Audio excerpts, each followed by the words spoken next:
The gunshot that pierced the dawn did not wake Willow Jensen, for she had not slept at all.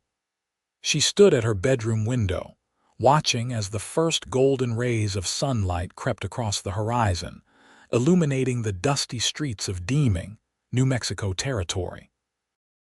It was 1878, and like many frontier settlements, Deming balanced precariously between civilization and lawlessness, a place where fortunes were made and lost, where lives began and ended with equal indifference.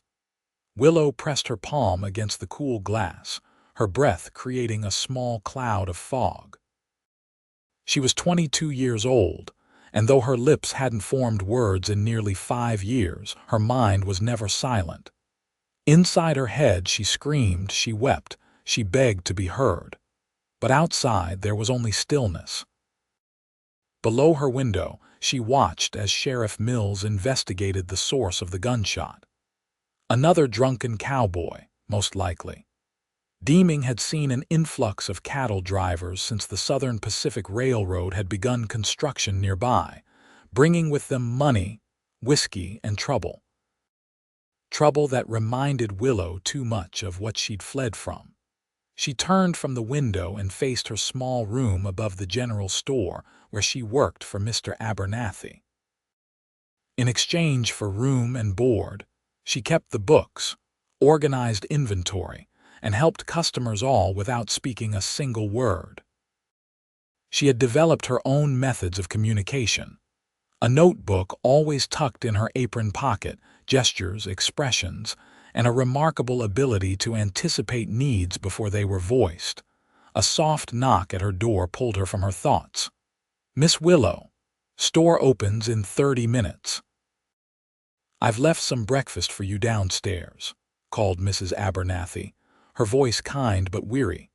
Willow tapped twice on the wooden door, her signal for acknowledgement. She dressed quickly in a simple brown skirt and white blouse, pinning her long auburn hair into a neat bun. After splashing water on her face from the basin, she studied her reflection in the small mirror hanging on the wall. Green eyes stared back at her eyes that had seen too much, that carried secrets too heavy to bear. She wondered, as she did each morning, if this would be the day she would find her voice again. It never was. Downstairs, she ate quickly, savoring Mrs. Abernathy's fresh biscuits and preserves. The older woman bustled around the store, preparing for the day's business. "The supply wagon should arrive today," she said, speaking to Willow as she always did, naturally and without expectation of verbal response. "Mr. Abernathy says we're getting that new shipment of fabric from back east. The ladies will be pleased." Willow nodded, wiping crumbs from her lips. She stood and retrieved her apron from its hook, tying it around her waist before moving to the front windows to open the heavy shutters. Sunlight streamed in, illuminating the countless shelves stocked with everything from coffee beans to horseshoes, sugar to ammunition. As she turned the closed sign to open, she saw him for the first time, a tall figure on horseback, riding slowly down the main street. Unlike the other cowboys who typically galloped into town with reckless abandon, this man moved deliberately with purpose. His black horse was well groomed, its coat gleaming in the morning light. The rider wore a dark hat pulled low, and even from a distance, Willow could see the dust of the trail covering his denim and leather. She watched as he dismounted outside the sheriff's office, tying his horse to the hitching post with practiced ease. Something about his movements, confident yet unassuming, held her attention. When he removed his hat to wipe his brow, she caught a glimpse of sun-bronzed skin and dark hair before he replaced it and disappeared through the sheriff's door. "First customer of the day coming in," Mrs. Abernathy said, drawing Willow's attention to an elderly woman approaching the store. "Mrs. Finch needs her weekly supplies." Willow turned away from the window, pushing thoughts of the stranger from her mind. There was work to be done, and she found peace in the rhythm of the store, counting inventory, arranging displays, helping customers find what they needed. In this routine, she could almost forget the weight of silence that had become her prison and her protection. By midday, the store was bustling with activity. The promised fabric had arrived, drawing the ladies of Deming like bees to wildflowers. Willow was measuring and cutting a length of blue calico when the bell above the door jingled again. She didn't look up immediately, focused on her task, but she felt a shift in the energy of the room, a subtle quieting of conversation that made her raise her head. The stranger from the morning stood just inside the doorway, his hat now in his hands, revealing dark hair that curled slightly at the nape of his neck. He was taller than she'd thought, with broad shoulders and a lean frame. His face was weathered by sun and wind, but he couldn't have been more than 30. What caught Willow's attention most were his eyes, a deep blue that seemed to take in everything at once, including her. "Afternoon, ladies," he said, his voice a low rumble with a hint of Texas in it.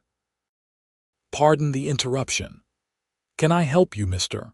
Abernathy asked, emerging from the back room. "Name's Dawson Thornton," the man replied. "Sheriff Mills said you might have a room to let. I'll be in town for a spell." Mr. Abernathy scratched his chin thoughtfully. "As a matter of fact, we do have a small room available. It's not much, but it's clean." "That's all I need," Dawson said. His gaze swept the store again, pausing briefly on Willow before returning to Mr. Abernathy. "I can pay 2 weeks in advance. That'll do fine. My wife can show you the room after closing time. Meanwhile, is there anything else you need?" Dawson approached the counter, and Willow found herself taking a small step back, though she couldn't have explained why. "Could use some tobacco if you have it. And perhaps some writing paper and a pencil." As Mr. Abernathy retrieved the tobacco, Dawson turned his attention to Willow. "Afternoon, miss," he said with a slight nod. Willow acknowledged him with a polite dip of her head, then returned to the fabric she was cutting, her hand suddenly less steady than before. "That's Miss Jensen," Mr. Abernathy explained as he placed the tobacco on the counter. "She helps us run the store. Willow, would you fetch the writing materials for Mr. Thornton?" Willow moved to a display case where stationery supplies were kept. She selected a small stack of paper and 2 pencils, placing them on the counter next to the tobacco. As Dawson paid, their fingers brushed momentarily, and she withdrew her hand as if burned. "Thank you, Miss Jensen," he said. There was a note of curiosity in his voice that made her uncomfortable. She was accustomed to the locals who knew not to expect words from her, but strangers always looked at her with questions in their eyes, questions she couldn't answer. Dawson gathered his purchases and left the store, the bell jingling in his wake. Willow released a breath she hadn't realized she was holding. There was something unsettling about the man, not threatening, but unsettling nonetheless. Perhaps it was the way he looked at her, not with pity or impatience as many did, but with a kind of quiet interest that suggested he saw beyond her silence. "Seems like a decent sort," Mr. Abernathy remarked. "Sheriff says he's a cattle buyer for some outfit in Texas. Here to make arrangements for the spring drive." Willow nodded absently, already returning to her work. She had learned long ago not to concern herself too much with the comings and goings of strangers in Deming. They arrived, they conducted their business, and they left, rarely leaving any mark on her carefully constructed world.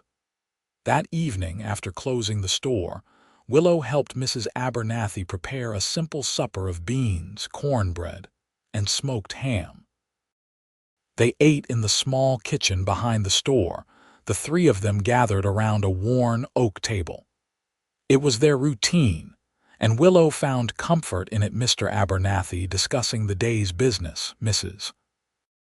Abernathy sharing town gossip, neither of them expecting Willow to contribute verbally to the conversation.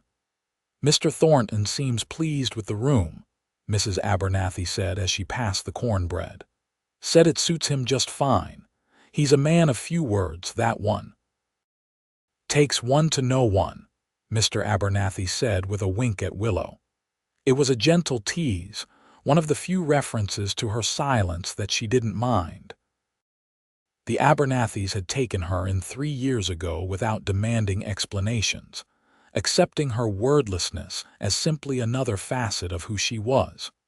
After dinner, Willow retreated to her room with a book borrowed from Mrs. Abernathy's small collection.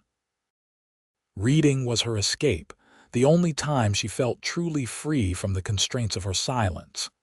Tonight, however, she found it difficult to concentrate.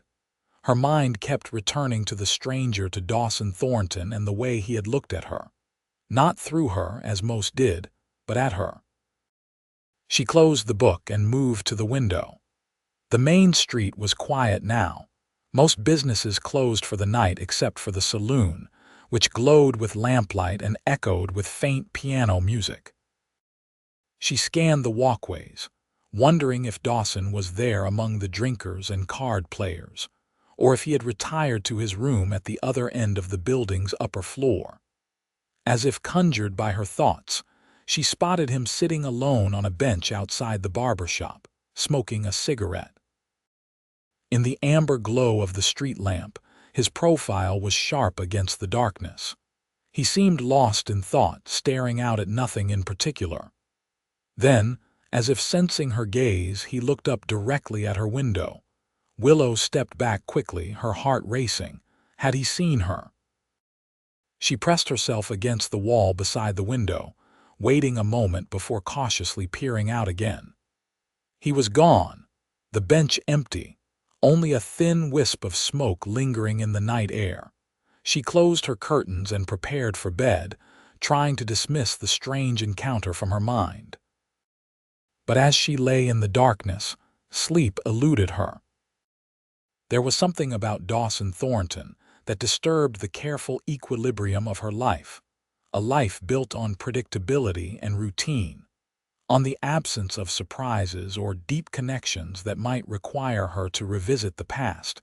She'd sealed away with her voice. Morning came with the promise of another hot day. Willow rose with the sun, dressed, and made her way downstairs. The store wouldn't open for another hour, but she liked these quiet moments to prepare for the day ahead. To her surprise, she found Dawson Thornton in the kitchen, sitting at the table with a cup of coffee and the morning newspaper that arrived weekly from Santa Fe. He looked up as she entered, his expression unreadable. "Morning, Miss Jensen," he said, rising slightly from his chair. "Mrs. Abernathy said I might help myself to coffee. Hope that's all right." Willow nodded, moving to pour herself a cup while maintaining a careful distance. "Sleep well?" he asked conversationally. She gave another short nod, though it wasn't entirely truthful. He seemed to study her for a moment, then said, "Mr. Abernathy mentioned you keep the books for the store. Must take a sharp mind for figures." Willow shrugged modestly, sipping her coffee. "I've always been terrible with numbers myself," he continued, as if they were having a normal two-sided conversation. "Give me a herd of cattle to track and I'm fine, but ledgers and accounts make my head spin." Despite herself, Willow's lips curved in a small smile. She understood the feeling, having struggled with the books when she first started working for the Abernathys. She reached for the pad and pencil she kept in her apron pocket, hesitated, then wrote quickly, "Practice helps." She slid the paper across the table to him, watching his reaction carefully.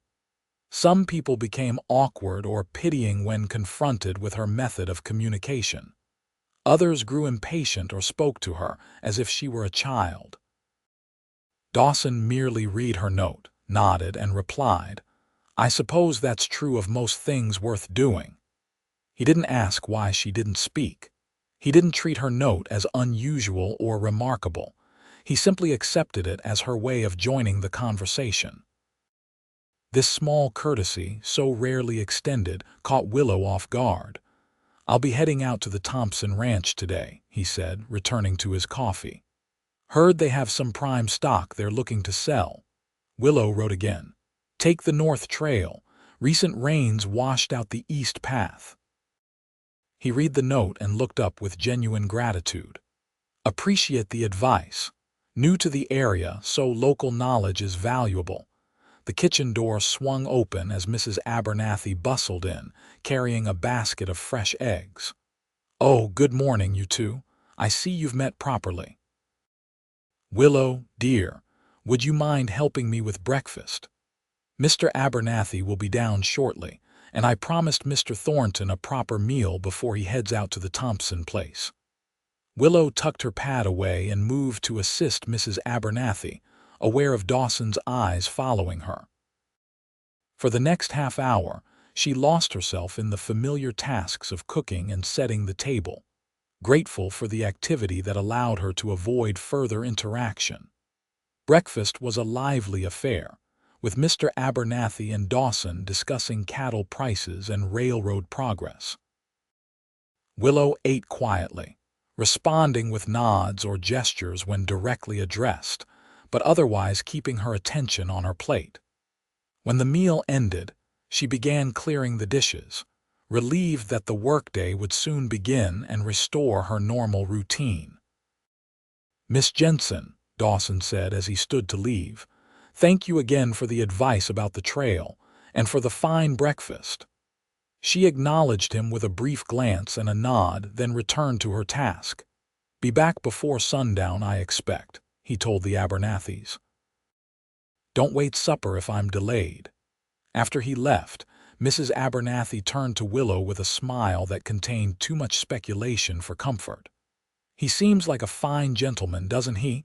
Polite, well-spoken." Willow gave a non-committal shrug, but Mrs. Abernathy wasn't deterred. "It's nice to see a man who doesn't need to fill every silence with chatter," she continued. "Some men can't abide a quiet moment. My Harold was like that when we first met, talking enough for 10 people." She chuckled at the memory. "But Mr. Thornton, he has a comfortable way about him. Restful, like." Willow finished drying the last plate and hung the towel to dry, offering Mrs. Abernathy a smile that she hoped would end the conversation. It did, but the older woman's knowing look suggested the topic was merely postponed, not abandoned. The day passed in its usual rhythm, customers coming and going, deliveries received and sorted, accounts balanced. By mid-afternoon, a hot, dry wind had picked up, carrying dust that found its way into every corner of the store despite the closed windows. Willow was sweeping for what felt like the dozenth time when the door burst open with unusual force. Sheriff Mills strode in, his normally composed face tight with concern. "Mr. Abernathy, is that cattle buyer staying here?" "Thornton." Mr. Abernathy emerged from the storeroom. "Yes, he rode out to the Thompson place this morning." "What's happened?" "Thompson's boy just rode in half dead from exhaustion. Says there was trouble. Rustlers hit the ranch, shot old Thompson, and set fire to the barn. The boy escaped to get help." The sheriff adjusted his gun belt. "I'm gathering men to ride out there now." "Dear God," Mrs. Abernathy gasped. "What about Mr. Thornton?" "No word. Could have been caught in it, could have never arrived. I aim to find out." Sheriff Mills looked grim. "Mr. Abernathy, I could use another gun if you're willing." "Of course," Mr. Abernathy said without hesitation. "Let me get my rifle." As the men prepared to leave, Willow approached Mrs. Abernathy, her expression questioning. "I'm sure Mr. Thornton is fine, dear," the older woman said, though her voice lacked conviction. "He strikes me as a man who can handle himself."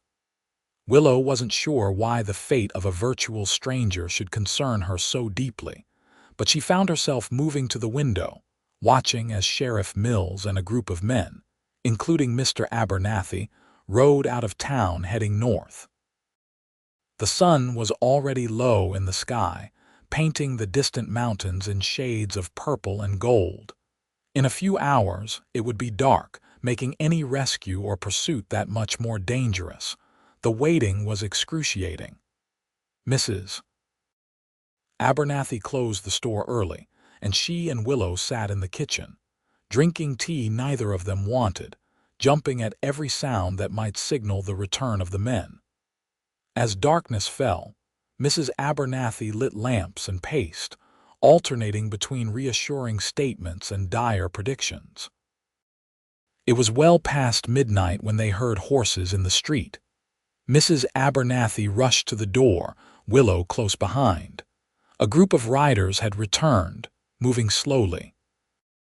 In the dim light of the street lamps, Willow could make out Mr. Abernathy's figure, and relief washed over her until she saw the body draped over one of the horses. "Harold," Mrs. Abernathy called, running out to meet her husband. Mr. Abernathy dismounted wearily. "I'm fine, Martha. It's bad out there. Thompson's dead and his wife's hurt badly. Doc Miller's tending to her now." "And Mr. Thornton?" Mrs. Abernathy asked, voicing the question Willow couldn't. Mr. Abernathy glanced toward the horse carrying the motionless form. "Alive, but in a bad way. He must have arrived just as the rustlers were leaving. Looks like he tried to stop them and took a bullet for his trouble. We found him unconscious in the creek bed about a mile from the ranch. Lost a fair amount of blood." Willow's heart seemed to stop. Without thinking, she stepped forward, looking up at Mr. Abernathy with a silent question in her eyes.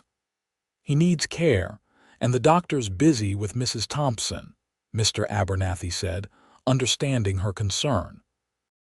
"We thought to bring him here rather than to the doctor's office, given the circumstances." Willow nodded firmly and gestured toward the store.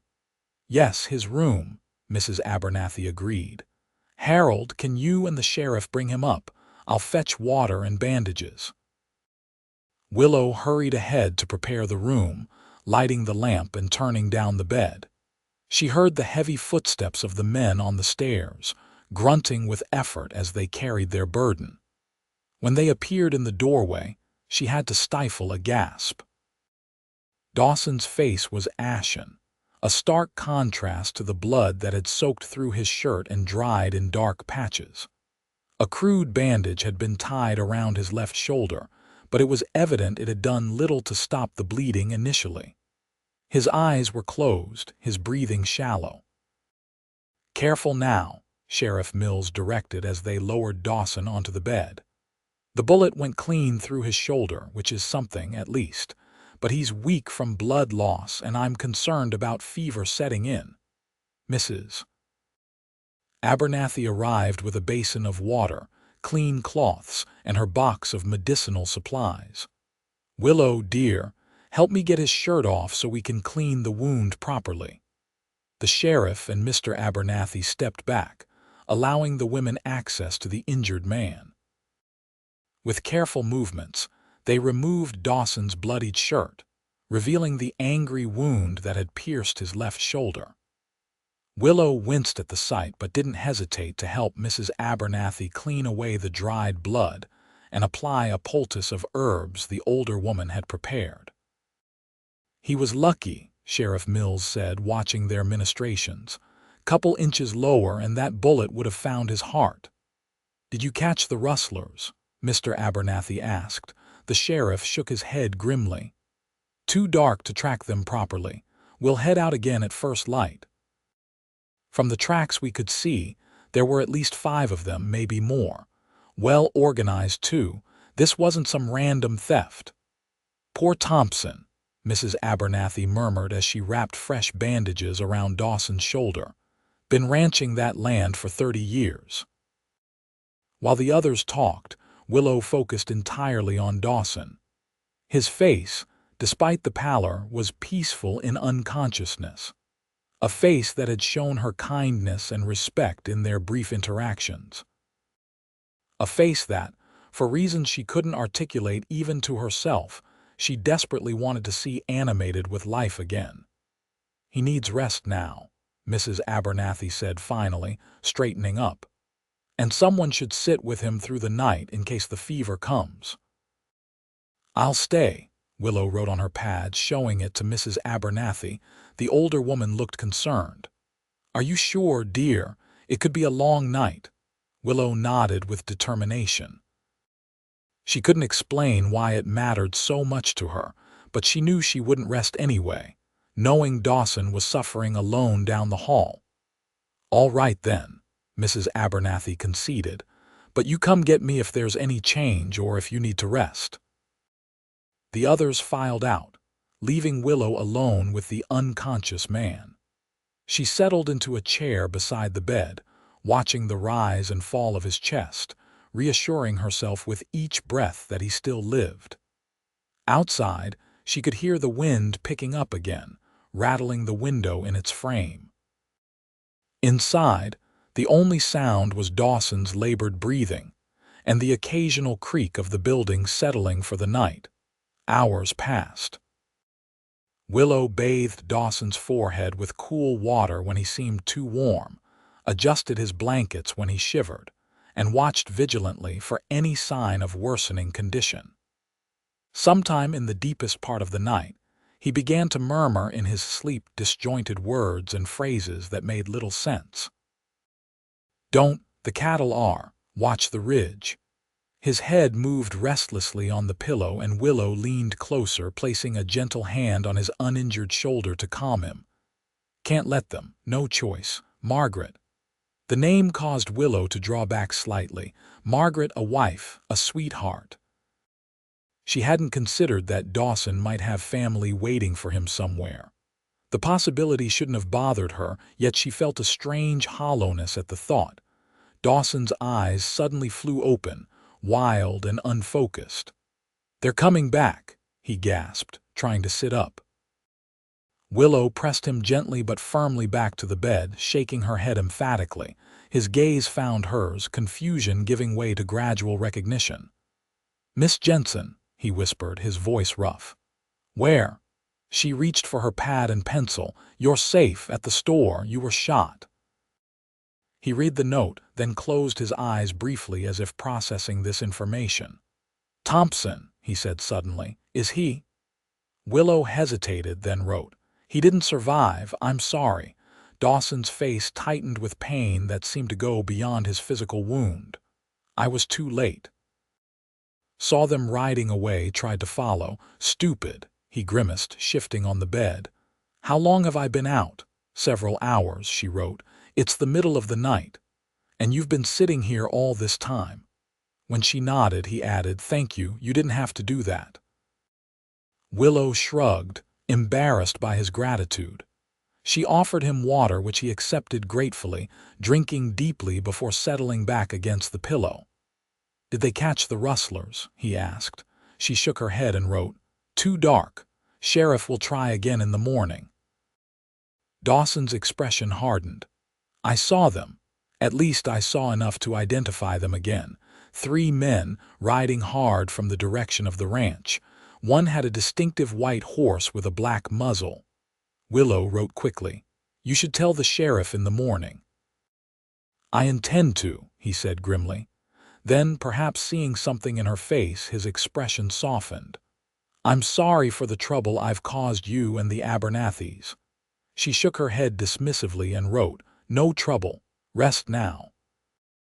He studied her for a long moment, his blue eyes surprisingly clear despite his ordeal. "You're a kind soul, Miss Jensen," he said quietly. "Not everyone would sit up all night with a stranger."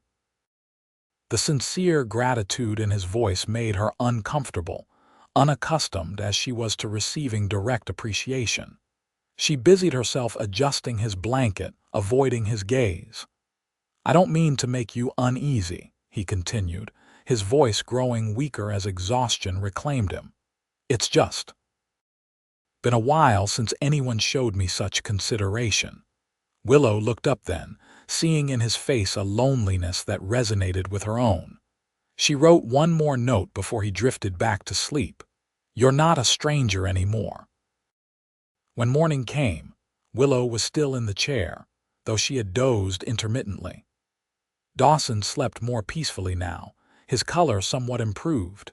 She checked his bandage, relieved to find no fresh bleeding, then slipped quietly from the room to wash and change before the store opened. Mrs. Abernathy was already in the kitchen preparing breakfast. "How is he?" she asked as Willow entered. Willow made a rocking motion with her hand so then mimicked drinking. "He woke and took water. That's good news." Mrs. Abernathy looked relieved. "The fever?" Willow indicated with her hands that it had come and gone. "You look exhausted, dear. Why don't you rest this morning? I can manage the store with Harold." Willow shook her head firmly. Work was her anchor, her purpose. She needed its familiar rhythms now more than ever. "At least eat something first," Mrs. Abernathy insisted, placing a plate of eggs and toast before her.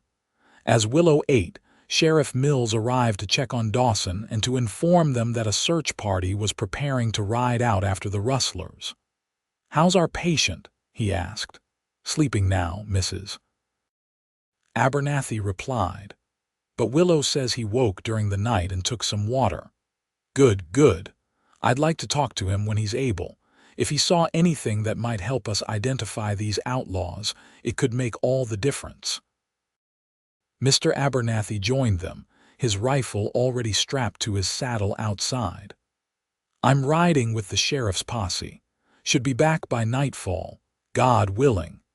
After the men left, Willow helped open the store, though her thoughts frequently drifted upstairs to the wounded man. Mid-morning, when there was a lull in customers, Mrs. Abernathy noticed her distraction. "Why don't you check on him?" she suggested kindly. "I can manage here for a bit." Grateful, Willow hurried upstairs. She knocked softly on Dawson's door, then entered when there was no response. To her surprise, he was awake, sitting up against the headboard, his face drawn with pain but alert. "Miss Jensen," he greeted her. "I was hoping you'd come back." She approached the bed, her eyes questioning. "I'm feeling somewhat better," he answered her unspoken query. "Though I wouldn't recommend getting shot to anyone." The weak attempt at humor brought a smile to her lips. She gestured to his bandaged shoulder with a tilt of her head. "Hurts like the devil," he admitted. "But I've had worse." He paused, studying her face. "You look tired." "Did you get any sleep at all?" She shrugged, then reached for her pad. "Enough. Are you hungry?" "Now that you mention it, I could eat something. Been a while since my last meal." Willow nodded and turned to go, but his voice stopped her. "Miss Jensen, Willow, thank you again for everything." She hesitated, then gave him a small smile before hurrying downstairs to prepare a tray of food. When she returned, Dawson was looking through the window at the street below. "Quiet town," he remarked as she set the tray on the bedside table. "How long have you lived here?" She held up 3 fingers. 3 years. And before that, Willow stiffened, the familiar wall coming up inside her. She busied herself arranging the food on the tray, avoiding his gaze. "I'm sorry," Dawson said quietly. "Didn't mean to pry." She relaxed slightly, appreciating his sensitivity. So many people pushed, demanded to know her story, as if her silence gave them the right to her secrets. Dawson seemed to understand intuitively that some questions shouldn't be asked. He ate with good appetite, which she took as a positive sign. When he finished, she wrote, "Sheriff wants to speak with you about what you saw." "I figured as much. Is he in town?" She shook her head and wrote, "Riding with a posse, looking for the rustlers." Dawson's expression darkened. "I hope they find them. Thompson was a good man. Didn't deserve to die like that." Willow nodded in agreement, then wrote, "You mentioned a name last night, Margaret." His face changed, closing off in a way that made her immediately regret the question. "My sister," he said after a moment. "She passed away 2 years ago." Willow's hand flew to her mouth in apology, her eyes conveying her regret at bringing up a painful subject. "It's all right," he assured her, though his voice had grown distant. "You couldn't have known." She wrote quickly, I'm very sorry for your loss. Thank you. He was quiet for a moment, then added, She was my twin. Losing her was like losing part of myself. Willow nodded, understanding all too well the feeling of being incomplete, though for different reasons. She wrote, Is that why you came west, after she died? Partly, he acknowledged. Couldn't stand being in our hometown anymore. Too many memories, and I needed. He trailed off, searching for words. I needed purpose, I suppose, something to fill the emptiness. His honesty touched her deeply. Here was a man who understood loss, who carried his own silences. Perhaps that explained why he seemed so comfortable with hers. A call from downstairs interrupted the moment. Willow, can you come help with these deliveries? Mrs. Abernathy's voice floated up the stairs. She wrote quickly, I must go, rest more, I'll check on you later. As she turned to leave, Dawson caught her wrist lightly. The touch was unexpected but not unwelcome. I appreciate the company, he said simply. Gets lonely being laid up like this. Willow nodded in understanding before slipping from the room, her skin still warm where his fingers had touched it. The remainder of the day passed in a blur of activity. News of the Thompson Ranch attack had spread through town, bringing curious customers who wanted details as much as goods. Willow was grateful that Mrs. Abernathy fielded most of the questions, allowing her to focus on practical tasks. When she did manage to check on Dawson again briefly in the afternoon, she found him sleeping peacefully. It was nearly sunset when the search party returned. From her position at the store window, Willow could see the weariness in the men's postures, the defeat in their expressions. They hadn't found the rustlers. Mr. Abernathy came into the store, his face lined with exhaustion. Trail went cold at the river, he told his wife. They must have crossed over into the next territory. Sheriffs sending telegrams to law enforcement in neighboring counties, but... He shook his head grimly.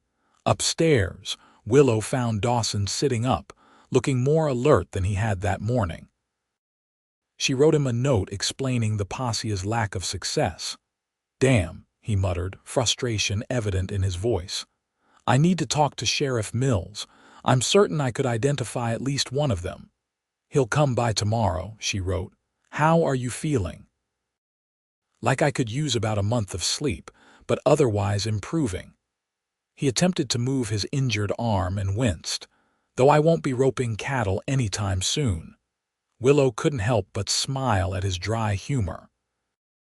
Despite everything, he maintained a resilient spirit that she found herself admiring more with each interaction. Mrs. Abernathy is preparing supper, she wrote. Are you hungry? Starving, actually. Seems getting shot gives a man an appetite. She raised an eyebrow at him and he chuckled. All right, maybe that's not universal, but I'd be grateful for whatever Mrs. Abernathy is cooking. It smells wonderful from here. Willow nodded and left to help with the meal preparations. When she returned with a tray for Dawson, she found him standing by the window, supporting himself with his good arm against the wall. He had managed to put on a clean shirt that Mrs. Abernathy must have provided, though it hung loosely on his frame. Should you be up? She wrote, setting down the tray with a concerned frown. Probably not, he admitted, making his way slowly back to the bed. But I was getting restless, never been good at staying still. She arranged the tray over his lap and wrote, The doctor will visit tomorrow. Until then, please rest. Yes, madam, he said with a hint of a smile. Though I'd heal faster with some good conversation to distract me. Willow tilted her head, giving him a pointed look. I know, he said. I'm doing most of the talking, but I appreciate your responses all the same. You say plenty without words, Willow. The way he said her name softly, as if it were something precious, sent an unexpected warmth through her. She busied herself straightening items on the nightstand, unsure how to respond. Will you stay a while? He asked. After I eat. Unless you're tired, of course. You must be after last night." She hesitated, then wrote, "I'll stay for a bit." Dawson's genuine smile of pleasure at her response made her glad she had agreed. As he ate, she sat in the chair by the bed, writing occasional notes in response to his questions about Deming and its inhabitants. She found herself relaxing in his company, surprised at how comfortable the silence between his questions and her written answers had become. "So what brought you to Deming?" he asked eventually, setting aside his empty plate. "If you don't mind my asking." Willow stared at her pad for a long moment, then wrote simply, "A fresh start." Dawson nodded thoughtfully. "Seems we have that in common, at least." "I came west looking for the same thing." He paused, then added, "Sometimes I wonder if such a thing really exists, or if we just carry our burdens with us wherever we go." She looked up at him, struck by how closely his words mirrored her own thoughts over the years. How many times had she asked herself if she had truly escaped her past, or merely relocated it? Slowly, she wrote, "Some burdens are lighter when carried in new surroundings." He read her words and met her gaze with understanding. "That's true enough." "And some burdens are lighter when not carried alone." The implication in his statement hung in the air between them, not an intrusion or a demand, but an offering. A suggestion that perhaps, in each other, they had found someone who understood the weight of silent grief. The moment was interrupted by a knock at the door. Mrs. Abernathy peeked in. "Everything all right in here?" "Willow, dear, you must be exhausted. Why don't you get some rest? I can look in on Mr. Thornton before I retire." Willow nodded, suddenly aware of the fatigue that had settled into her bones. She gathered the dinner tray and wrote a quick note to Dawson. "Good night, sleep well." "You too," he replied. "And Willow, thank you for the company." That night, for the first time in years, Willow dreamed of speaking. In the dream, she was standing in a sunlit field, words flowing from her lips like water, while Dawson listened, his blue eyes intent on her face. She woke with tears on her cheeks, the phantom sensation of speech still tingling in her throat. The next week passed in a rhythm structured around Dawson's recovery. Each day, Willow tended to her duties in the store while finding moments to check on him. Each evening, she would bring him supper and stay for increasingly longer conversations, him speaking, her writing, both of them growing more comfortable with their unusual form of communication. Dr. Miller declared the wound healing well, with no sign of infection. "You're a lucky man, Mr. Thornton," he said during one visit. "Another inch to the right, and we wouldn't be having this conversation." "I've got a guardian angel, it seems," Dawson replied, his eyes finding Willow where she stood by the window. The doctor followed his gaze and smiled knowingly. "Indeed you do. Miss Jensen has quite the healing touch, from what I hear." Willow flushed at the implication, busying herself with straightening the medicines on the nightstand. By the 5th day, Dawson was strong enough to come downstairs for meals, joining the Abernathys and Willow at the kitchen table. His presence changed the dynamic of their usual quiet suppers, bringing new conversation and laughter. Willow found herself smiling more, even occasionally writing humorous observations that made the others chuckle. You should have seen the look on Perkins' face when his wife caught him sneaking out to the saloon, Mr. Abernathy said one evening, recounting the day's events. "Like a schoolboy caught with his hand in the cookie jar." "Some men never learn," Mrs. Abernathy said with a laugh. "Speaking of the saloon, Sheriff Mills mentioned they caught one of those rustlers over in Silver City. Fellow got drunk and started bragging about the Thompson job. Didn't end well for him." Dawson's expression turned serious. "Did they get any information about the others?" "Not much," Mr. Abernathy replied. "Fellow claimed he was just hired muscle, didn't know the ringleader's real name, called him the Major or some such nonsense." "The Major." Dawson repeated, his brow furrowing. Interesting. Later, when they were alone in the parlor, Dawson, now well enough to move about the house freely, Willow wrote, "You recognize that name." "The Major." Dawson hesitated, then nodded. "I've heard rumors of a gang led by a man who goes by that title. Ex-Confederate officer turned outlaw. If he's the one behind the Thompson raid, this is bigger than simple cattle rustling." "What do you mean?" she wrote. "The Major doesn't operate randomly. He plans, organizes. Some say he's trying to destabilize ranches throughout the territory for his own purposes." Dawson's face was grim. If he's operating in this area, more ranches could be at risk. Willow's concern must have shown on her face, for he quickly added, "Don't worry. I plan to share this with Sheriff Mills in the morning.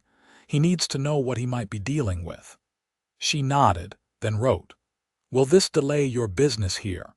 It was a question she had been avoiding, not wanting to confront the reality that Dawson's stay in Deming was temporary.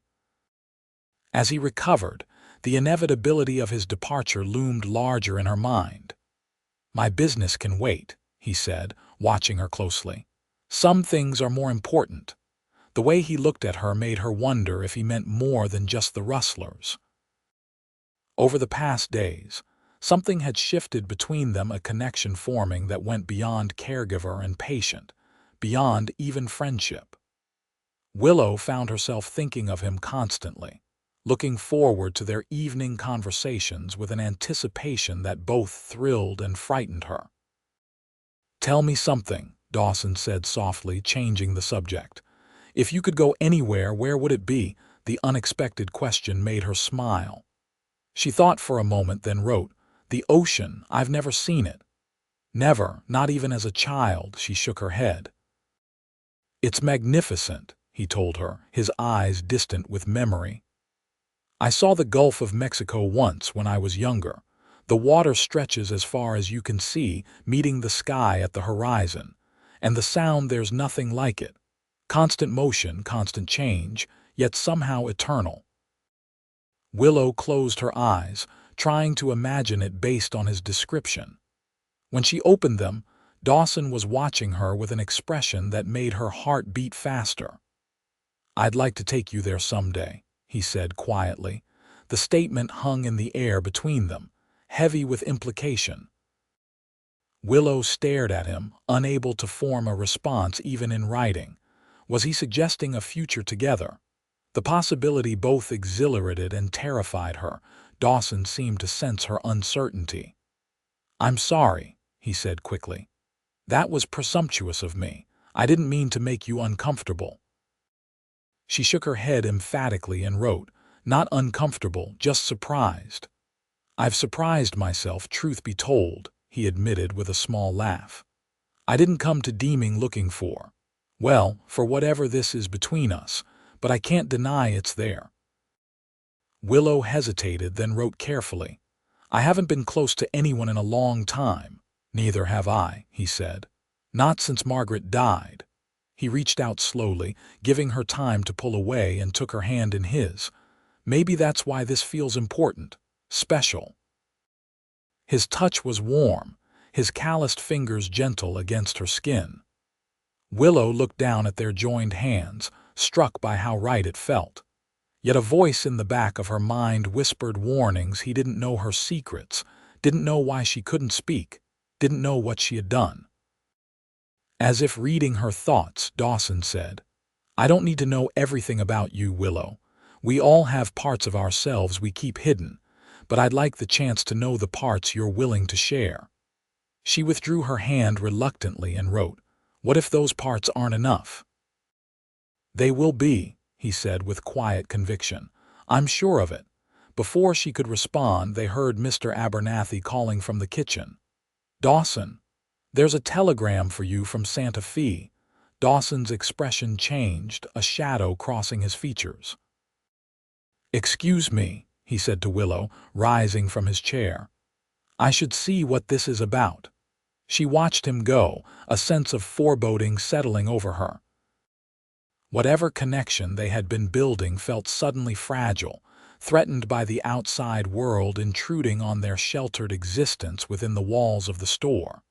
That night, Willow couldn't sleep. She stood at her window, gazing out at the moonlit street, thinking about Dawson's words.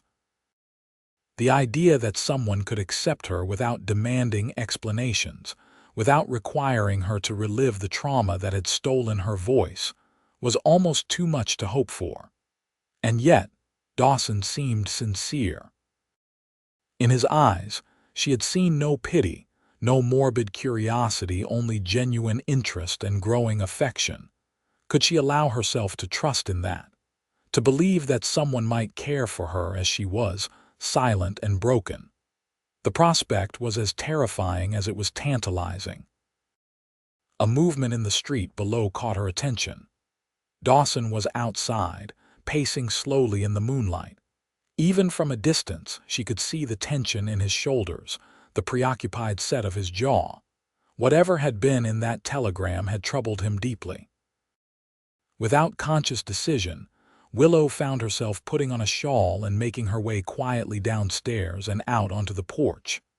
Dawson turned at the sound of the door opening, his expression clearing somewhat when he saw her. "Couldn't sleep either?" he asked as she approached. She shook her head, studying his face in the silvery light. The concern must have shown in her eyes, for he sighed heavily. "The telegram was from a friend in Santa Fe," he explained. "The Major and his gang were spotted near Las Cruces, heading this way.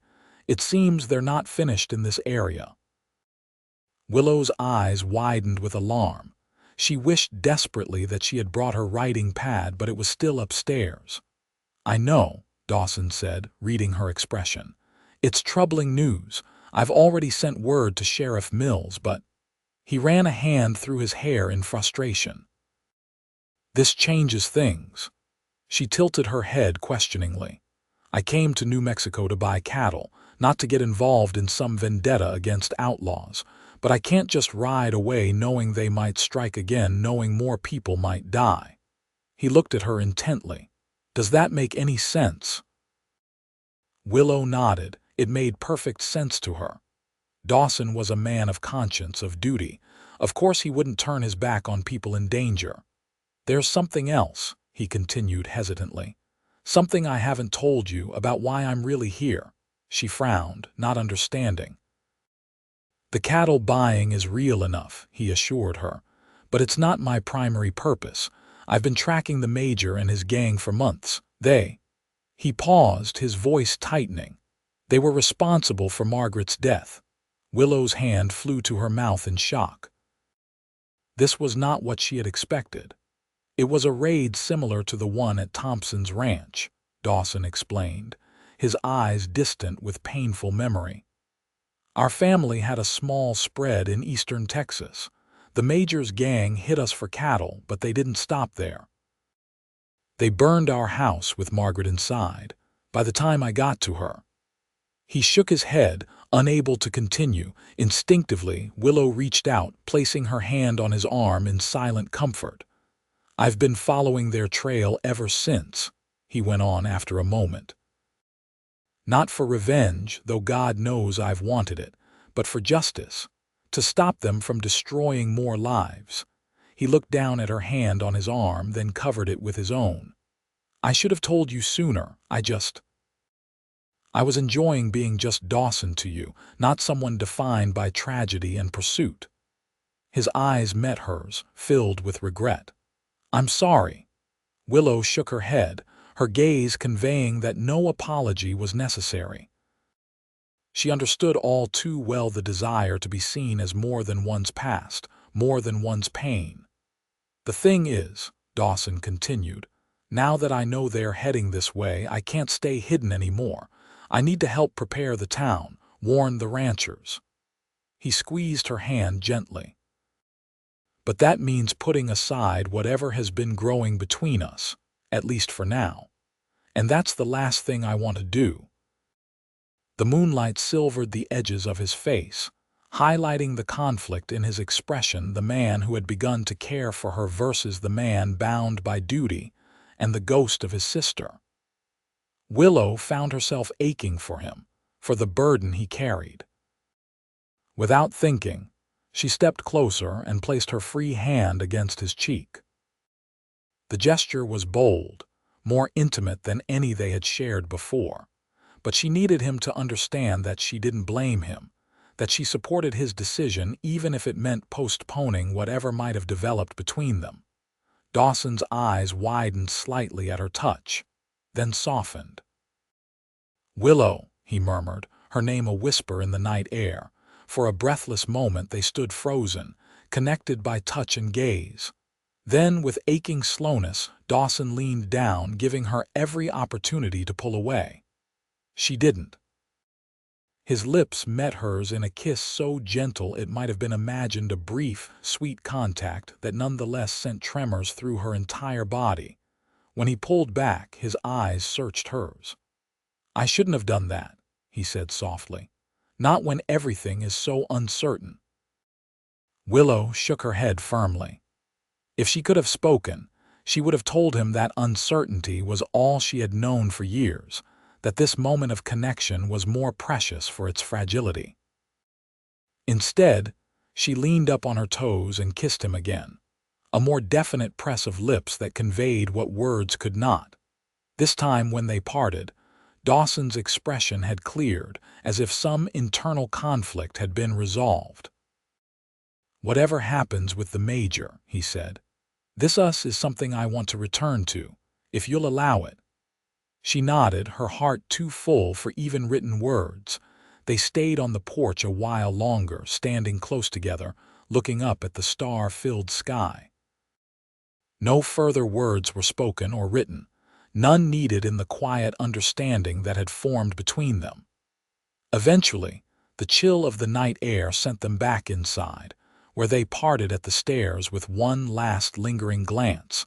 Morning brought a flurry of activity to Deming. Dawson's warning about the Major had spread quickly, and Sheriff Mills called a town meeting to discuss defensive measures. The general store became a hub for information and preparation, with ranchers coming in to stock up on ammunition and supplies. Willow worked alongside the Abernathys, filling orders and keeping records of who had taken what, to be paid for later when the crisis had passed. Through it all, she was acutely aware of Dawson moving through the town, conferring with the sheriff, helping organize volunteers, his injured shoulder seemingly forgotten in the urgency of the moment. By afternoon, lookouts had been posted on the roads leading into town, and the larger ranches had sent riders to warn outlying homesteads. The women of Deming gathered at the church to prepare food and bandages, preparing for the worst while praying it wouldn't come. "You should join the other ladies at the church," Mrs. Abernathy told Willow as the day wore on. "It might be safer there if trouble comes." Willow shook her head firmly. Her place was here, helping in the way she knew best. Besides, the thought of hiding while Dawson faced danger was unbearable. As dusk approached, a tense calm settled over Deming. Men with rifles took positions around the perimeter of the town, while others waited in the saloon, the sheriff's office, and various storefronts, ready to respond to the first sign of trouble. Dawson returned to the store as shadows lengthened across the street. He looked exhausted but determined, his eyes lighting up briefly when they found Willow behind the counter. "Sheriff thinks they might try to hit the bank," he told her and the Abernathys. "It's a common pattern for them: create a distraction with a ranch raid, then strike the nearest town while attention is diverted elsewhere." "You think they know you're here?" Mr. Abernathy asked, his rifle resting against the wall nearby. "I'm not sure," Dawson admitted, "but it's possible. The Major has eyes everywhere. If they've connected me to Thompson's ranch, they might suspect I've warned the town." The implications hung heavy in the air. If the Major knew Dawson was in Deming, the coming confrontation would be personal as well as tactical. "You all should consider leaving town tonight," Dawson said after a moment. "Head east toward Las Cruces. Stay with friends until this blows over." "This is our home," Mr. Abernathy replied firmly. "We're not running." Mrs. Abernathy nodded in agreement. "Besides, where would all these men get their supplies if we closed up shop?" "No, we're staying put." Dawson didn't argue, though concern was evident in his face. "Then at least stay inside, away from the windows, and keep that rifle handy, Mr. Abernathy." As he turned to leave, Willow caught his arm. She pointed to herself, then to him, her meaning clear. "What about you?" "I'll be with Sheriff Mills," he answered. "We're setting up in the bank itself. If the major comes for it, we'll be waiting." She shook her head, her eyes conveying her fear for his safety. He was still recovering from his wound. He shouldn't be putting himself in the direct line of fire. "I have to do this, Willow," he said gently. "I've been chasing this moment for 2 years. I can't back away now." She released his arm reluctantly, understanding even as she dreaded what might come. Before he could step away, she quickly retrieved her pad and pencil, writing, "Be careful, please." "I will," he promised, his hand briefly touching her cheek. "Stay safe. I'll come back when it's over." The hours that followed were among the longest of Willow's life. Night fell completely, and Mr. Abernathy extinguished most of the lamps in the store, leaving only a small one burning in the back room where they waited. The town had gone eerily quiet, the usual sounds of evening revelry from the saloon absent, replaced by a tense silence broken only by the occasional whinny of a horse or the creak of a building settling. Mrs. Abernathy tried to keep their spirits up with quiet conversation and weak tea, but her words trailed off as midnight approached with no sign of either danger or relief. Mr. Abernathy dozed in his chair, his rifle across his knees, while Willow remained alert, straining to hear any sound that might indicate what was happening outside. The crack of gunfire, when it finally came, made them all jump. A single shot, followed by a volley that seemed to come from the direction of the bank. Shouts filled the night, and the thunder of hooves indicated riders moving at speed through the town. Mr. Abernathy was on his feet instantly, moving to the door. "Stay here," he ordered the women, slipping outside before they could protest. Mrs. Abernathy wrung her hands anxiously. "Dear Lord, I pray Harold doesn't do anything foolish." Willow shared her concern, but her thoughts were primarily with Dawson. Was he in the midst of the gunfire? Was he injured or worse? The not knowing was excruciating. More shots rang out closer now. Through the gap in the curtains, Willow could see flashes of gunfire and shadowy figures moving in the street. The battle had spread from the bank to the main thoroughfare. "We should move upstairs, Mrs.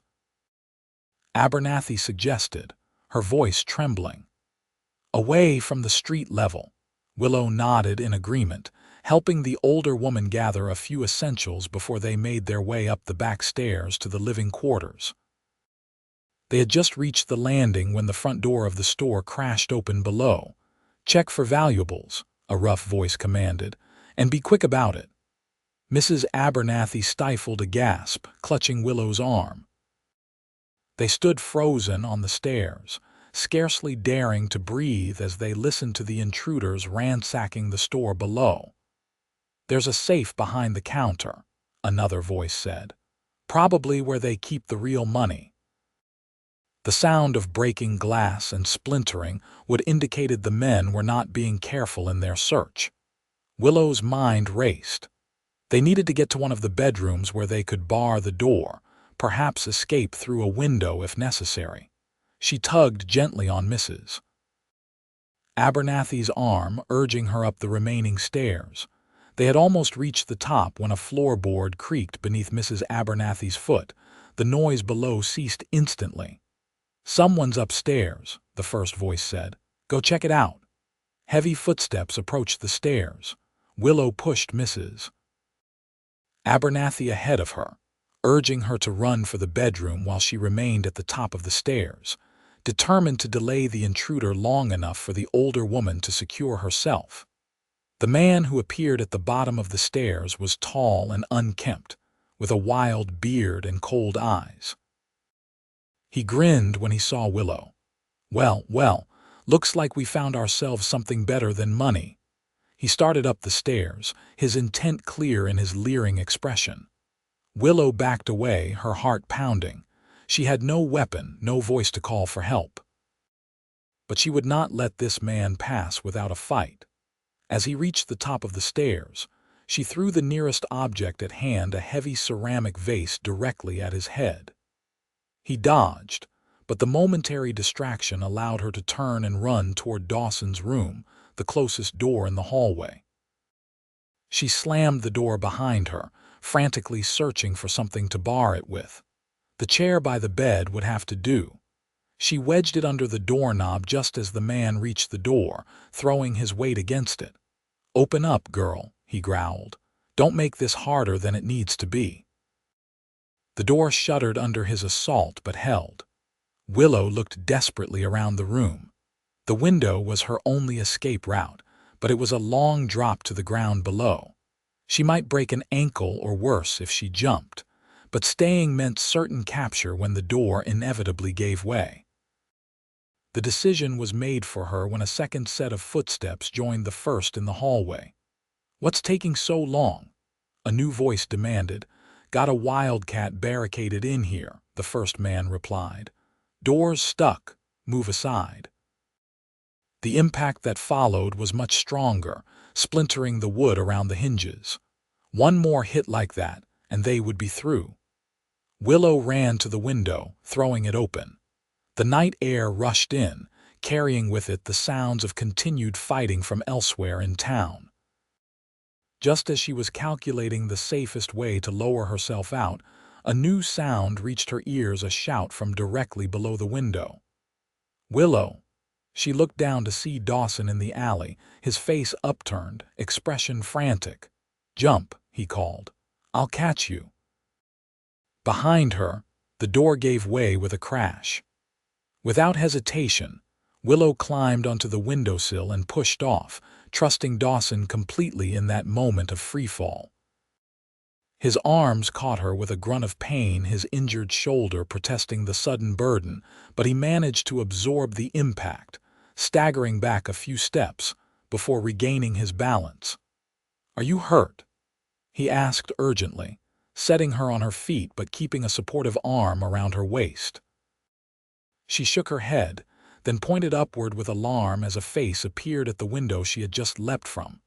"Run," Dawson said, already pulling her toward the end of the alley. "The bank is secure. Sheriff Mills and his men are holding it." They ran together through the shadows, avoiding the main street where most of the fighting seemed concentrated. Willow's mind was filled with concern for the Abernathys. Had Mrs. Abernathy managed to hide? Was Mr. Abernathy safe? But there was no time to convey these worries to Dawson as they ducked through narrow passages between buildings. As they approached the bank from the rear, Willow could see several men with rifles positioned at the windows. One of them spotted their approach and called out, "Thornton, that you?" "It's me," Dawson confirmed. "Got Miss Jensen with me. The store was hit." They were quickly ushered through the back door into the relative safety of the bank's interior. Inside, several wounded men were being tended to by the doctor, while others maintained watch at the doors and windows. Sheriff Mills approached them, his face grim but relieved. "Thought we'd lost you," he said to Dawson, "when that second group flanked us from the east." "Nearly did," Dawson replied, "but I doubled back when I heard they were hitting the general store." He looked at Willow. "The Abernathys?" She shook her head, her expression conveying that she didn't know. "Mrs. Abernathy was with me," she wrote quickly on a piece of paper provided by one of the deputies. "She ran to hide when the men broke in. Mr. Abernathy went outside when the shooting started." Sheriff Mills nodded. "Harold's here. wounded but alive. Took a bullet in the leg trying to defend the mercantile. Relief washed over Willow at the news, though she was still concerned about Mrs. Abernathy. "The Major?" Dawson asked, his voice tense. "No sign of him personally," the sheriff replied. "But these are definitely his men. Same tactics as described in the telegrams from other towns they've hit." A commotion at the front of the bank drew their attention. One of the deputies was signaling urgently. "Sheriff, they're pulling back. Looks like they're regrouping at the saloon." Mills and Dawson moved to the window, peering cautiously through the gap in the curtains. "I count at least 10 of them," the sheriff said. "Probably figured the bank was too well defended and decided to take what they could from the rest of the town instead." "Or they're waiting for reinforcements," Dawson suggested grimly. "The Major rarely travels with less than 20 men." The implications of his statement settled heavily on the room. If more outlaws were on their way, the defenders of Deming, already outgunned and with several wounded, would be hard-pressed to hold them off. "We need to strike now," Dawson said decisively, "while they're concentrated in one location. Hit them before they can reorganize or before their reinforcements arrive." Sheriff Mills looked skeptical. "That's a risky play, Thornton. We're outnumbered as it is." "But we have the element of surprise," Dawson countered. "They think we're pinned down here. They won't expect an offensive move."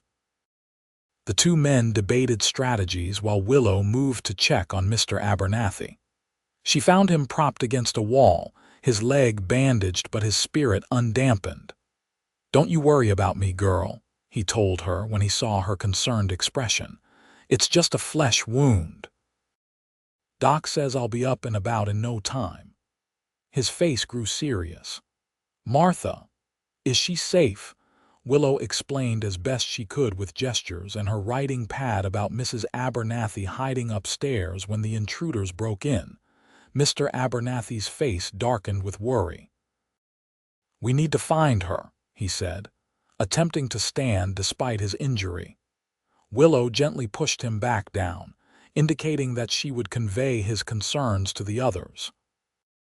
When she returned to where Dawson and the sheriff were still planning, she tugged at Dawson's sleeve, showing him what she had written about Mrs. Abernathy.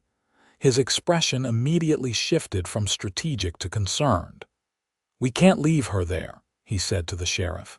"If those men find her—" "I understand," Mills replied grimly, "but we can't just charge in blind either." Willow wrote quickly, "I know the building, I can help." Dawson read her note and shook his head firmly. "Absolutely not. It's too dangerous." She frowned at him, writing again, "I know all the hiding places." "The back entrance. Mrs. Abernathy needs help." "She's right, Thornton," Sheriff Mills said reluctantly. "Local knowledge could make the difference, and we're short on able-bodied men as it is." Dawson looked torn, his protective instincts warring with the practical reality of their situation. Finally, he nodded, though his expression remained deeply troubled. "All right, but you stay with me at all times, understand? And at the first sign of serious danger, we retreat." Willow nodded her agreement, relief flooding through her. She couldn't bear the thought of Mrs. Abernathy alone and terrified, possibly discovered by the ruthless men who had invaded their home. The sheriff quickly organized their plan of action. A small group would create a diversion near the saloon, drawing attention away from the store. Meanwhile, Dawson, Willow, and 2 deputies would approach from the rear to search for Mrs. Abernathy and assess the situation inside the store. As they prepared to move out, Dawson pulled Willow aside. "I want your word," he said intently. "If I tell you to run, you run. No hesitation." She met his gaze steadily and nodded once, though in her heart she knew she would not abandon him or Mrs. Abernathy if there was any chance of helping. They moved out under the cover of darkness, staying to the shadows as they circled around behind the row of buildings that included the general store. The sounds of sporadic gunfire continued from the direction of the saloon, suggesting that some of the outlaws were still engaged with the town's defenders. When they reached the rear of the store, Willow pointed out the back entrance, a door that led directly to the storeroom. Dawson tried the handle quietly, finding it locked. "Can you pick it?" he whispered to one of the deputies, who shook his head. "Stand back," Dawson decided, raising his boot. With a controlled but forceful kick, he broke the lock, the noise partially masked by a renewed volley of gunfire from the front of town. They slipped inside, weapons ready, moving carefully through the darkened storeroom. Willow led the way, her knowledge of the layout guiding them past stacked crates and barrels. At the door leading to the main store area, they paused, listening. Voices came from the front of the store, at least 2 men, from the sound of it, ransacking shelves and breaking open containers in their search for valuables. "Check upstairs again," one voice commanded. "The old woman has to be up there somewhere." Footsteps moved toward the stairs. Dawson glanced at Willow, a silent question in his eyes. She pointed upward, then to a narrow service staircase partially hidden behind a storage shelf, a back way to the upper floor that few knew about. Dawson nodded in understanding, signaling to the deputies to cover the main store area while he and Willow took the service stairs. They ascended silently, Dawson leading with his revolver drawn, Willow close behind. The upper hallway was dark and silent when they emerged. Dawson paused, listening intently, then moved toward the row of bedroom doors. They could hear the heavy footsteps of the outlaw checking rooms at the other end of the hall. Willow touched Dawson's arm, pointing to a small door almost hidden in the shadows, a linen closet where Mrs. Abernathy sometimes stored preserved foods and extra blankets. It would be a logical hiding place. They moved toward it cautiously. Dawson positioned himself to cover the hallway while Willow gently tapped on the closet door, a specific pattern that Mrs. Abernathy would recognize as friendly. For a moment, there was no response. Then, so faintly they almost missed it, an answering tap came from within. Willow tried the door, finding it locked from the inside, a good sign that Mrs. Abernathy had indeed taken refuge there. She tapped again, this time adding a quiet whisper of Willow that Dawson supplied when she gestured to him. The lock clicked, and the door opened just enough to reveal Mrs. Abernathy's frightened face. The older woman's expression melted into relief when she saw them, and she began to step out. "Wait," Dawson cautioned in a barely audible whisper, his gaze fixed on the far end of the hallway where the outlaw's movements had gone suspiciously quiet. "Something's not right." No sooner had he spoken than a voice called out, "Found something interesting over here, boys. Come see." Dawson reacted instantly, pushing both women back into the closet and positioning himself in front of the partially open door, his revolver aimed down the hallway. The sound of multiple footsteps ascending the stairs told them that more outlaws were responding to their comrades' call. Willow's heart raced. They were outnumbered, potentially surrounded, with Mrs. Abernathy to protect and limited ammunition. "Stay here," Dawson whispered to them. "Lock the door behind me. I'm going to try to draw them away from this end of the hall." Before Willow could protest, he was moving, slipping out of the closet and toward one of the bedrooms further down the hall. She closed the door as instructed, engaging the lock, but pressed her ear against the wood to listen.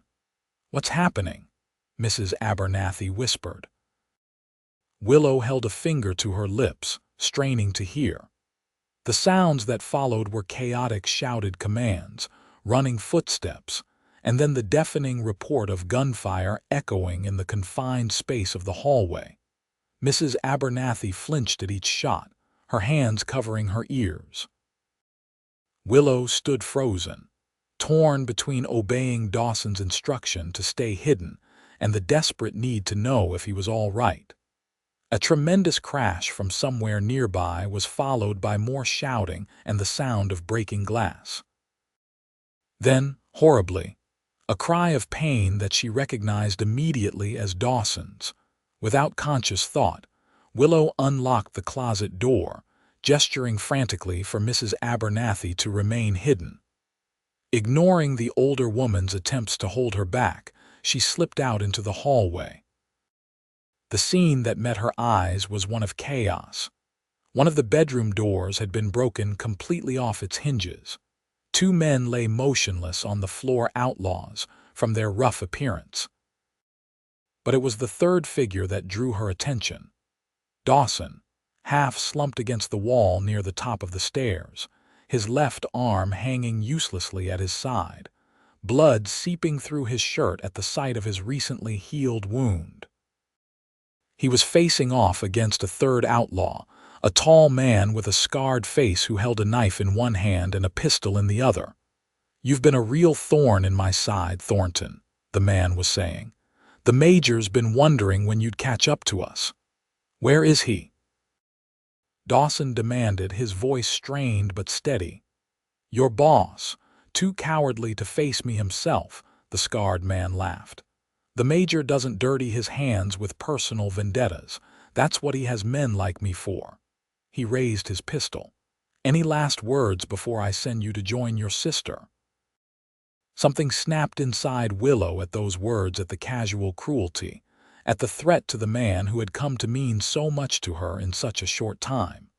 A pressure built in her chest, rising up through her throat until it burst free in a sound she hadn't made in 5 years. "No." The word tore from her lips, raw and powerful, startling both men.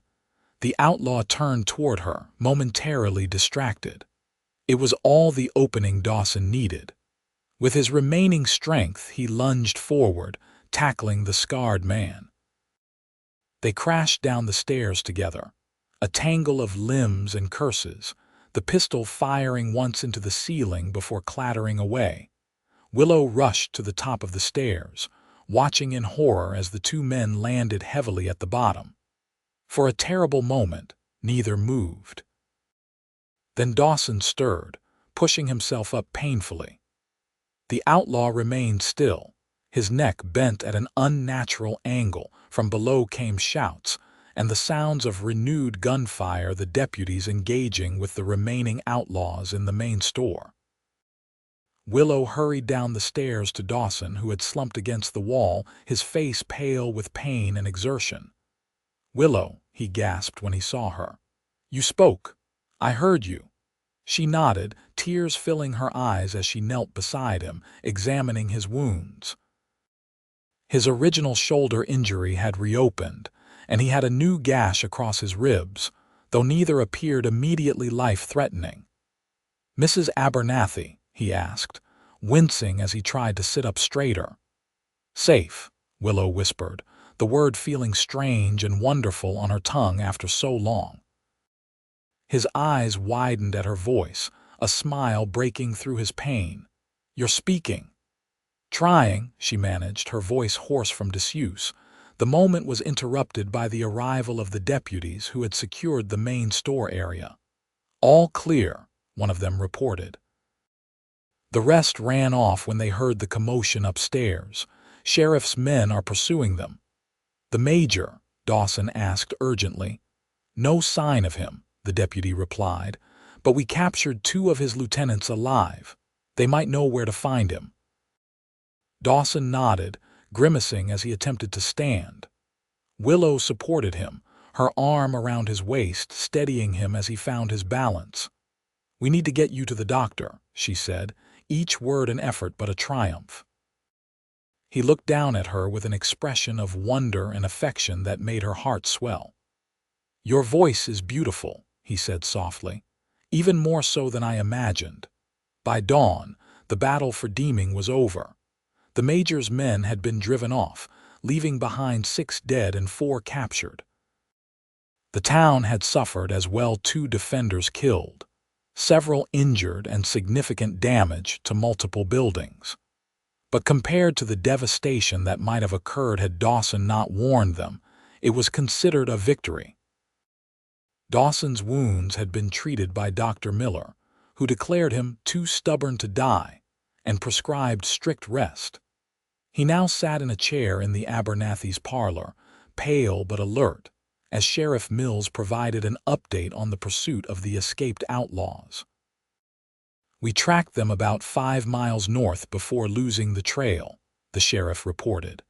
"But with the telegrams I've sent to neighboring towns, they'll find it hard to regroup or cause more trouble in this territory." "And the Major?" Dawson asked, the question that had been foremost in his mind since the fighting ended. Mills shook his head. "No solid information yet.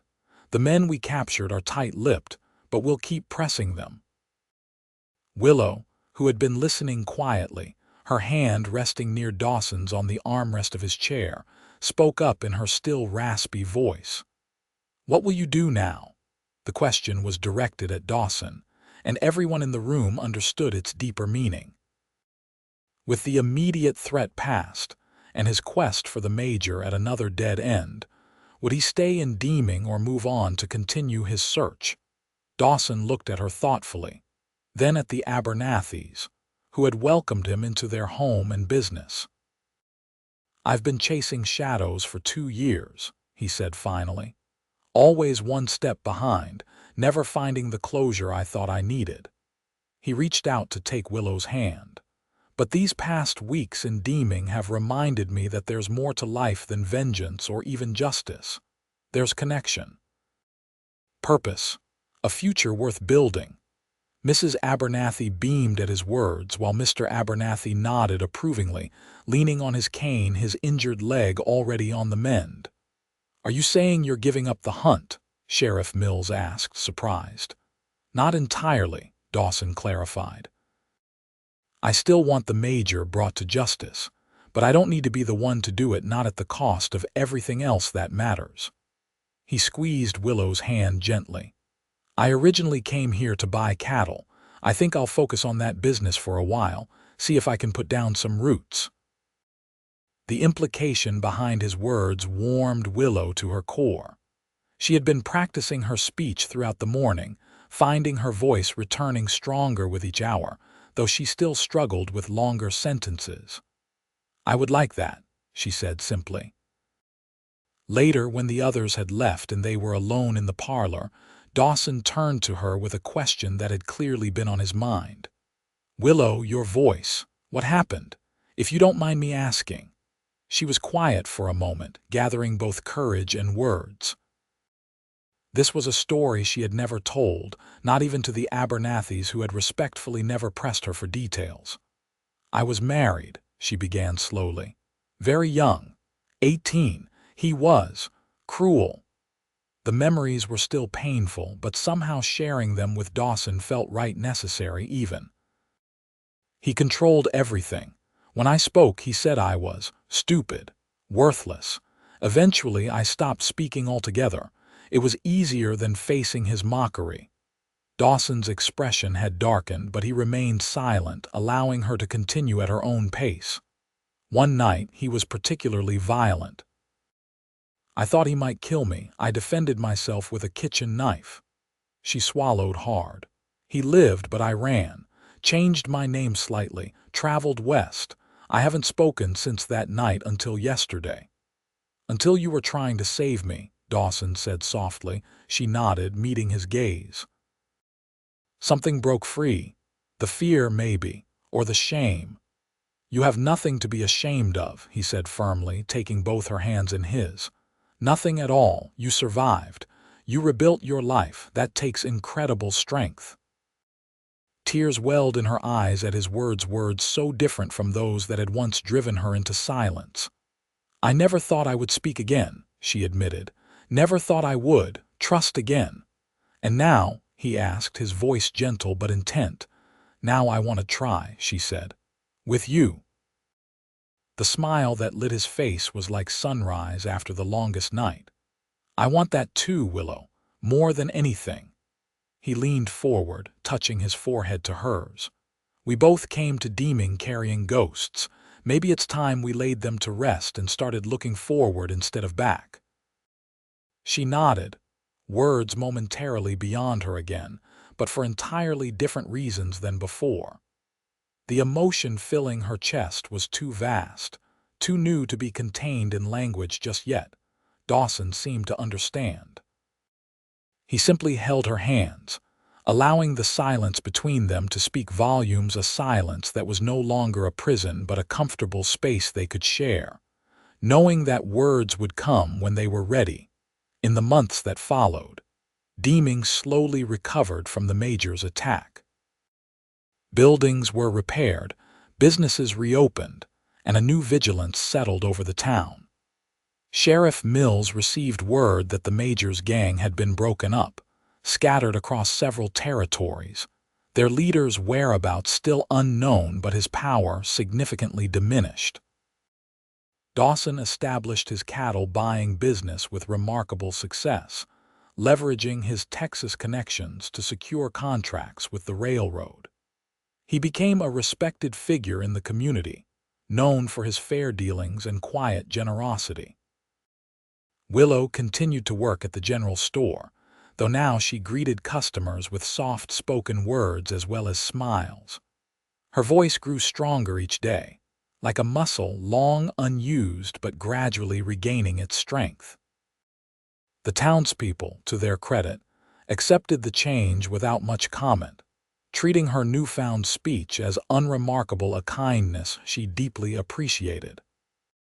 As winter gave way to spring, Dawson approached Mr. Abernathy with a business proposition, a partnership that would expand the store's inventory to include specialized ranch supplies, capitalizing on the growing cattle industry in the region. The older man readily agreed, recognizing the opportunity for growth and eventual semi-retirement. On a warm evening in May, Dawson took Willow for a walk along the creek that ran at the edge of town. The cottonwoods were in full leaf, their branches creating dappled shade along the path.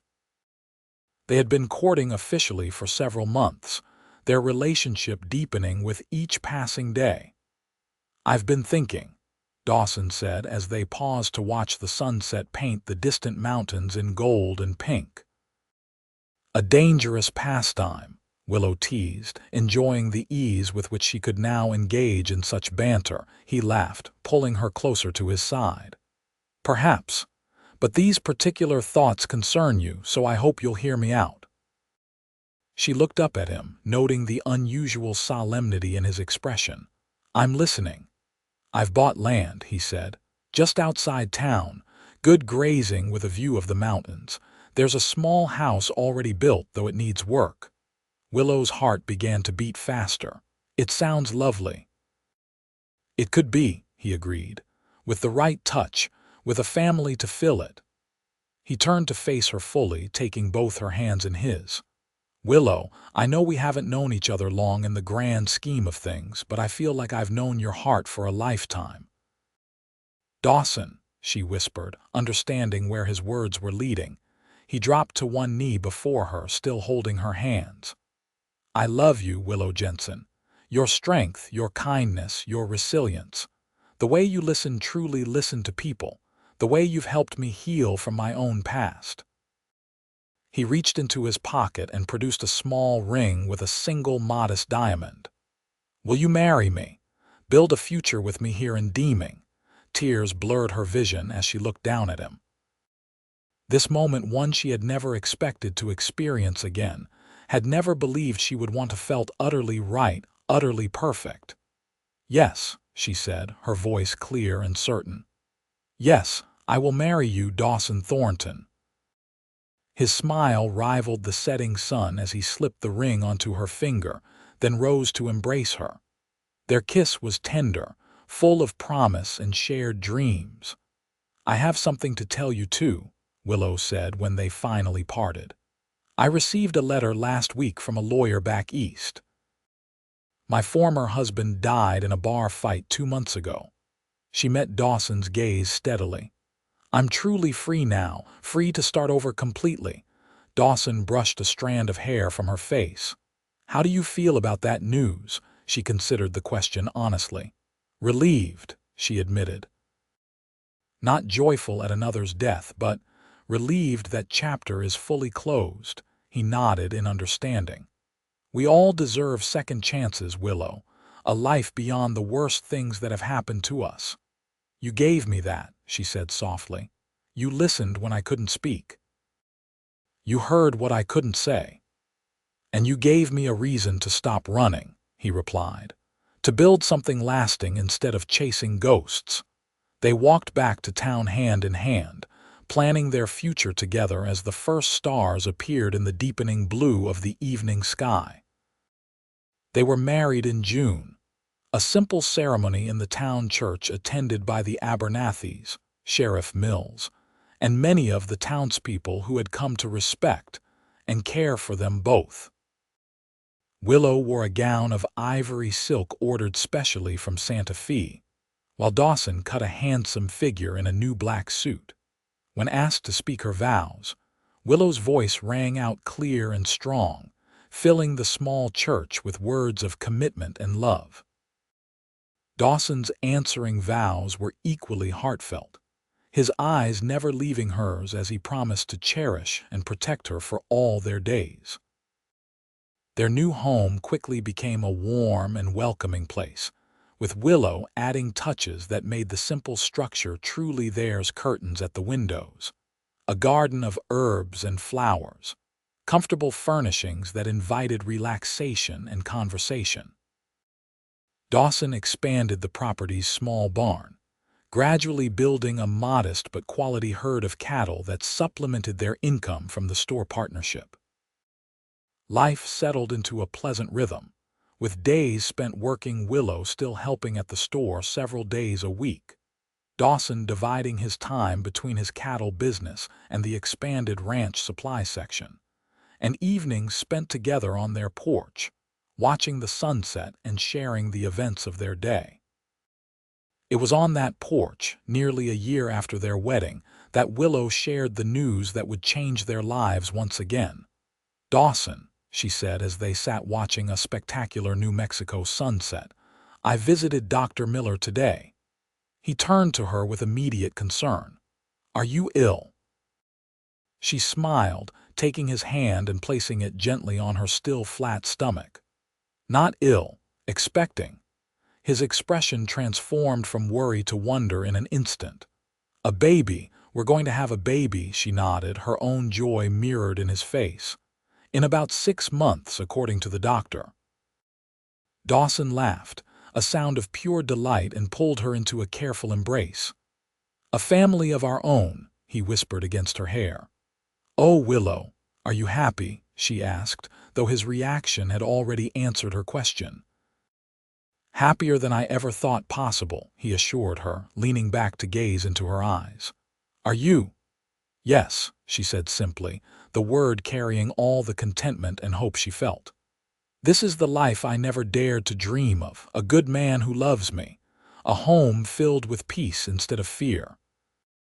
A child who will grow up hearing both our voices, full of love and encouragement." Dawson placed a gentle kiss on her forehead. "Our child will know only kindness and respect. I promise you that." "I know," she said, resting her head against his shoulder as they returned to watching the sunset. "That's why I can face this new adventure without fear. Because we're in it together." Their son, Thomas Harold Thornton, was born on a crisp November morning in 1880, healthy and strong with his father's blue eyes and a powerful set of lungs that announced his arrival to the world in no uncertain terms. Willow, exhausted but radiant, held him to her breast while Dawson looked on in awe of the tiny life they had created together. "He's perfect," Dawson whispered, gently stroking the downy hair on his son's head. "He is," Willow agreed, her voice soft with wonder. "Our new beginning." As Thomas grew, so did their family's prosperity and happiness. Dawson's business ventures flourished, allowing them to expand their home and land holdings. Willow's voice, once silenced by shame and fear, became known throughout Deming for its warmth and kindness, particularly when reading stories to the children at the school where she occasionally taught. 2 years after Thomas's birth, they welcomed a daughter, Margaret Martha Thornton, named for both Dawson's sister and Mrs. Abernathy, who had become like a mother to Willow. Little Maggie, as they called her, had her mother's auburn hair and a spirit as free and untamed as the western landscape around them. Life was not without its challenges. The Major was eventually captured and brought to justice, providing Dawson with the closure he had sought for so long. Droughts threatened their cattle, and economic downturns occasionally affected the store's business. But through it all, Dawson and Willow faced each obstacle together, their bond strengthened by shared struggle and shared joy. On their 10th wedding anniversary, they hosted a celebration at their ranch, now one of the most successful in the county. Friends from throughout the territory gathered to mark the occasion, marveling at the beautiful home and thriving family that had grown from such unlikely beginnings. As evening fell and their guests departed, Dawson and Willow stood on their porch, arms around each other, watching their children play in the yard with the puppies from their sheepdog's latest litter. "Did you ever imagine this?" Dawson asked, gesturing to the scene before them, the prosperous ranch, the laughing children, the life they had built together. Willow shook her head. "Never. For so long my only hope was survival. The idea of happiness seemed impossible. And now—" He looked down at her, his face lined with a decade of sun and smiles, but his eyes as bright and loving as the day they wed. "Now," she said, her voice strong and clear, "I can't imagine any other life, any other love." She reached up to touch his cheek gently. "You heard me when I had no voice, Dawson. You saw me when I was trying to be invisible. How can I ever thank you for that?" He turned his head to kiss her palm. "You thank me every day, Willow. With each word you speak, each smile you share, each moment of this beautiful life we've created together." He pulled her closer. "We saved each other, I think, and that's a rare gift indeed." As the sun set behind the mountains, painting the sky in shades of gold and crimson, they remained on the porch, watching their children and contemplating the journey that had brought them to this moment of perfect contentment. From silence had come understanding. From shame had come redemption. From two broken paths had emerged one shared journey of healing and hope. And in the gentle New Mexico twilight, Willow's voice, once silenced by cruelty but liberated by love, joined with her husband's in quiet conversation, making plans for tomorrow and all the tomorrows yet to come.